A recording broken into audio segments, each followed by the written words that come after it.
ছিল ছোট্ট একটা ভাল্লুক। তার নাম ছিল টুকু। টুকু ছিল খুব মিষ্টি আর হাসি খুশি। আর সে সবচেয়ে বেশি ভালোবাসতো মধু, মিষ্টি মধু।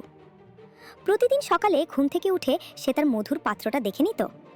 কিন্তু একদিন সকালে টুকু ঘুম থেকে উঠে দেখে তার মধুর পাত্র পুরো খালি।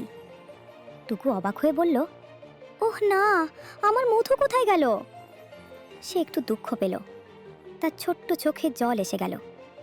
কিন্তু টুকু সাহসী ছিল। সে বলল, আমি খুঁজে বের করব। টুকু জঙ্গলের দিকে হাঁটতে লাগলো। পথে সে এক রঙিন পাখির সাথে দেখা করল। পাখি বলল, টুকু, তুমি কেন এত চিন্তিত? টুকু বলল, আমার মধু হারিয়ে গেছে। পাখি একটু ভেবে বলল, আমি গাছের পাশে কাউকে দেখেছি। টুকু তাড়াতাড়ি সেখানে গেল। দেখে কি, একটা ছোট্ট বানর বসে আছে, তার মুখে মধু লেগে আছে। বানর একটু লজ্জা পেয়ে বলল, আমি খুব ক্ষুধার্ত ছিলাম, তাই খেয়ে ফেলেছি।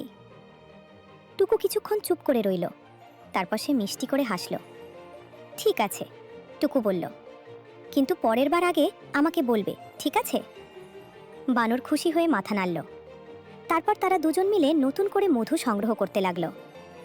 মৌমাছিরা গুনগুন করছিল, সোনালি মধু ঝরছিল, আর পুরো জঙ্গল হাসিতে ভরে উঠল। সেদিন থেকে টুকু আর বানর খুব ভালো বন্ধু হয়ে গেল।